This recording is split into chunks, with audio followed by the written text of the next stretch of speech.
one piece. I don't think you need to know that. I think what you need to know is that her goals will be subservient to your goals. No, that's the last thing I want is a subservient kind of woman. No, not that she's even in subservient. Her goals, even in her goals, because let's just say that it's not the therein lies the compromise. you have to forego some of what you want to do, as she's gonna have to forego some of what she wants to do. I don't see that. Our goals are going the same way.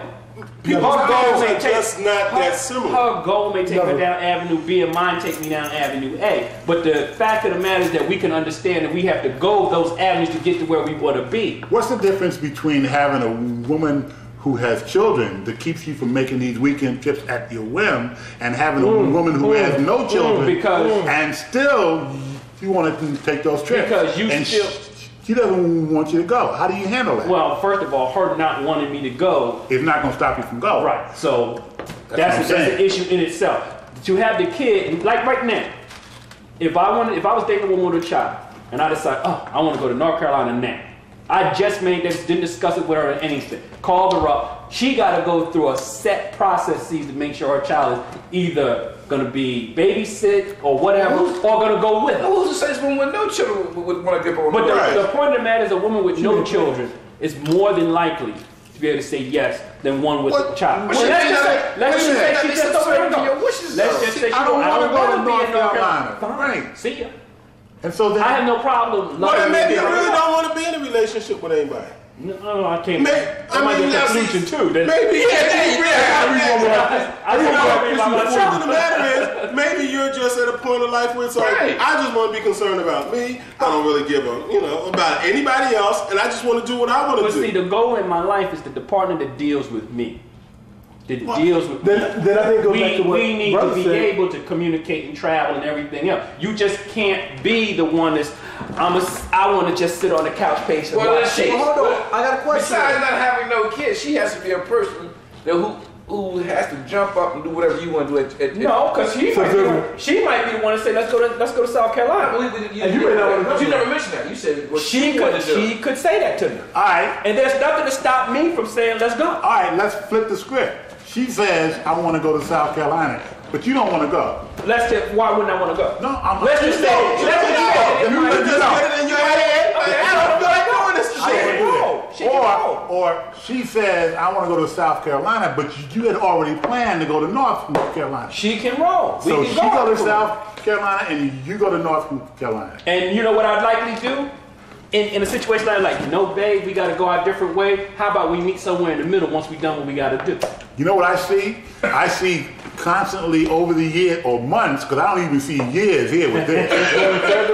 Over the months, you're going further and further apart. I don't see it that way. Well, that's one of the biggest things. You got to be able to talk to your lover. If you can't talk to your lover, you doomed anyway. And I don't have, like I say this all the time. The lady that deals with me, she can walk out the street butt naked. As long as she come back the way she left, we still cool. Well, she go out butt naked, she probably gonna come back that way. So. If she go out butt naked, she's There's a good possibility she coming back. But you know what I'm talking about. But you know what I'm talking about. We're confusing lover. You confusing lover with sexual partner. No, I'm not. Because I know the difference between the two. Love is an emotional commitment and it takes place in your head. Yeah, but love is also a compromise. I never said I wouldn't. Yes, you did. Yes, you did. So many words. Love ain't nothing but compromise. And I understand it. I don't have a problem with the compromise. You guys just flipped the switch on me. Said, she's going to South Carolina, you going to North Carolina. Fine, let's do that.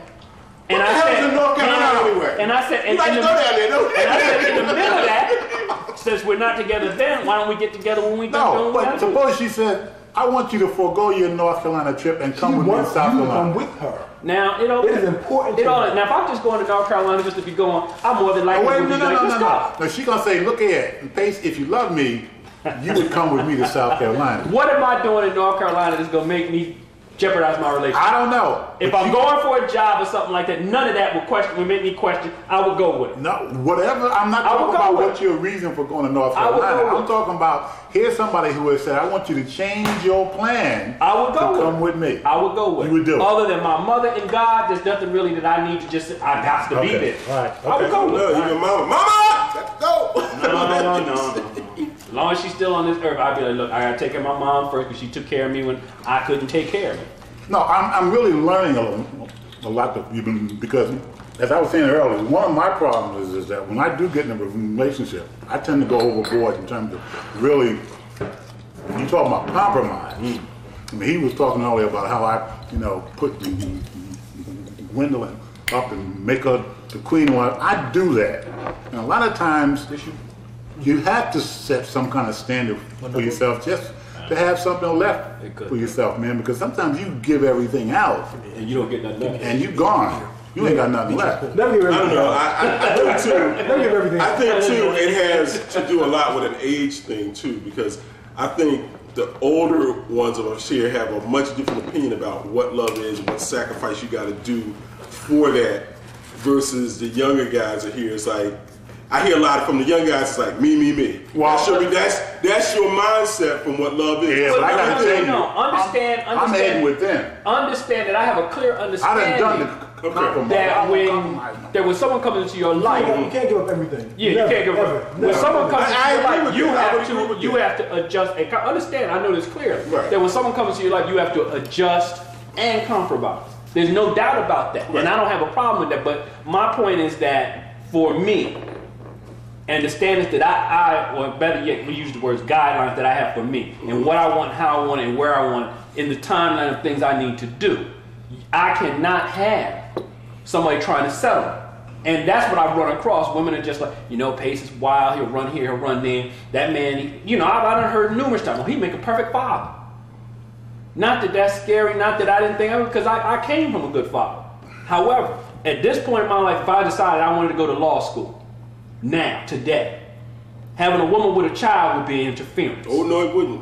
Yes, She'd be right there behind you. Because she's going to get Johnny paid. Cochran get your degree. She's going to get paid. She's going, right. Mama got a brand new dad.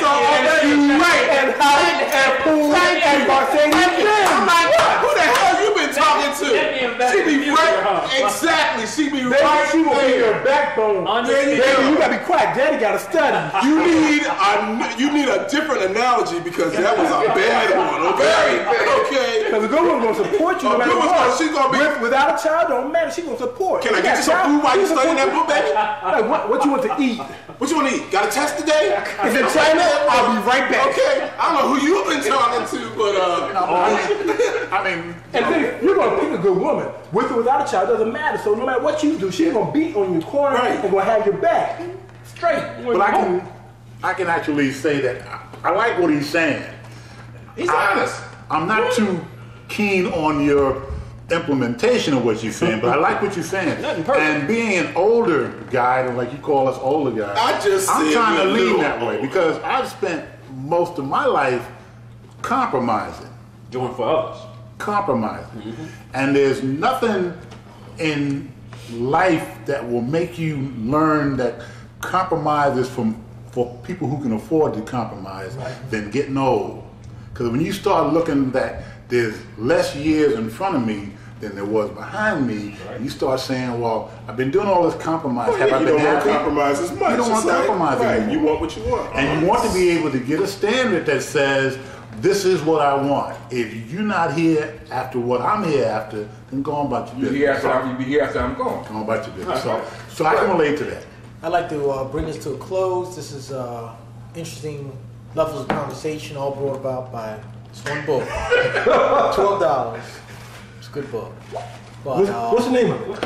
It's When a Black Man Loves. And how can they get it? You can get it by going to www.whenablackmanloves.com or going to your local bookstore. And if they don't have it, ask for it. Who's the author? The author is me, Zachary Harris. But this is the type of conversation that come through a bunch of black men. And it'll be interesting to see what comes through a bunch of black women based on the same group. I want to be a fly on the wall. Don't say it's on a bird. Brothers, a book, some beer, and honesty. Thank you. We're still waiting for the Kentucky Fried Chicken. It's excellent. The beer is good. So for it. Kamal McCrae, 35, married to a beautiful wife by the name of Carlene Burrell McCrae. And the beer is awfully daggone good, but the wife is much, much incredibly better, of course.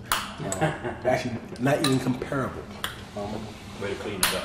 Yeah, here's the comparison. Well, you can start with yourself and then the beer. He did that. He did. Yeah. You You There you know, go, Pete. Philadelphia, born and raised. Pete, I'm out. Seymour Jones, Junior. Jr., uncle of the author. I expect many great things from him.